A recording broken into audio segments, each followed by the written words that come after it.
I'm thinking that the Star-Spangled Banner should be some other song that expresses the individual freedom. Like, I don't know, how about, I am what I am, I don't want praise, I don't want pity. That song gives away most drag performers. You know, these big drag queens with linebacker shoulders going like this, with I am what I am. Yeah, it's just hard, okay, for any man, straight or otherwise, to conceal those imaginary breasts when they're singing that song. But, hey, if you're going to be patriotic and prideful of your country for doing the right thing, then go all out. Now, certainly there are areas where expectations and the reality of situations fall a little short of one another. Now, you know, when I was growing up, my papa used to tell me when somebody would be elected to a job, you know, and give them the first 100 days, you know, the first 100 days to see how they do with the job, because, you know, all of a sudden they're coming out of nowhere and taking over.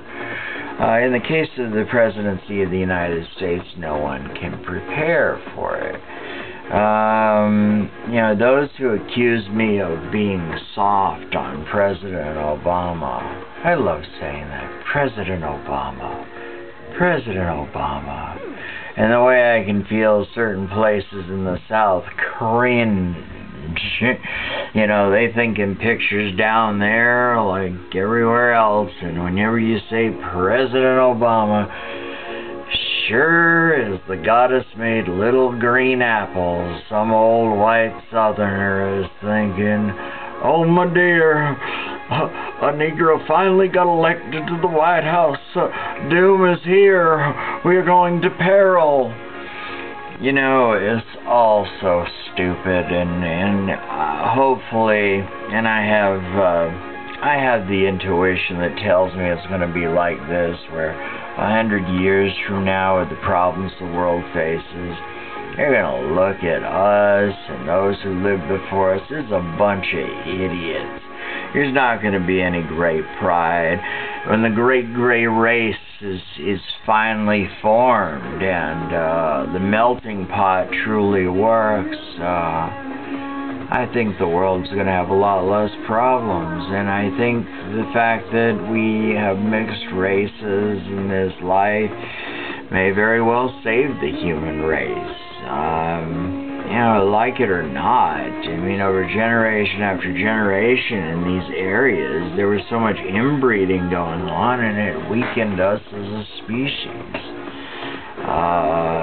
You know, with the great gray race, we're going to have people who are more intelligent than they've ever been, that have different ways of learning, not just one from each other, but different ways from us, and that they'll be able to grasp things based on tone and various understandings of communication, the way words are expressed, you know.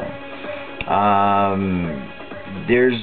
mean, it's a very fascinating time to be alive now, but in another 100 years, it's just going to be mind-blowing, provided, you know, we don't allow certain components of the human race to blow itself and others to smithereens.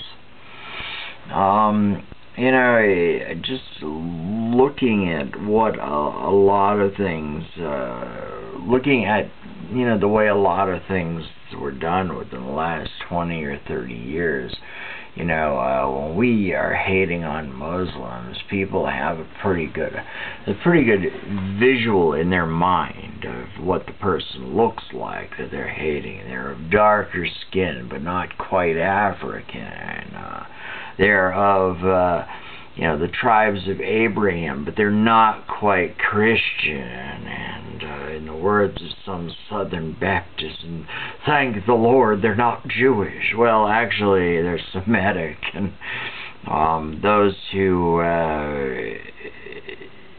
don't know what the word means should go to the dictionary and look it up to see what they're anti. Am I calling them stupid? Why, yes, I am. You know, I mean, I was blind to, you know, a lot of the aspects of race, growing up in the South, and, you know, my father's friends would always go to him and tell him about this friend or that friend of mine, and my father would tell them to mind their own damn business. I'd make my own friends, which is what I did.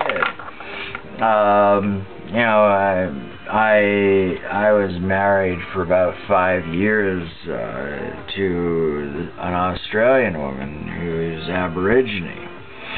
And, you know, we got married away from my family's home because we happened to be living out in California.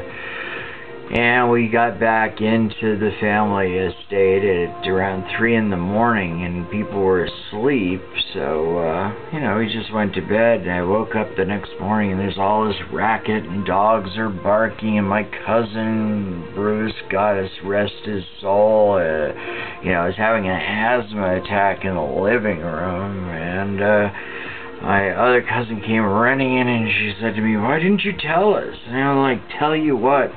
She said, "Why didn't you tell us that your wife is Aborigine?" And I laughed. I said, "Well, I told you she was Australian." And my cousin said to me, "Well, you didn't tell us she was that Australian." And my cousin later on told me he liked it much better when I was queer.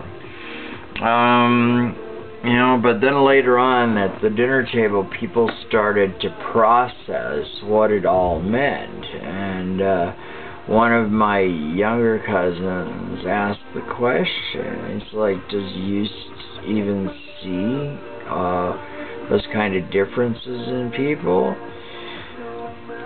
I guess I don't. I mean, I don't think to mention it as a rule. I don't think I should have to either. I think that that's just totally a bullshit and a bogus way to prejudge people, which is what prejudice really is.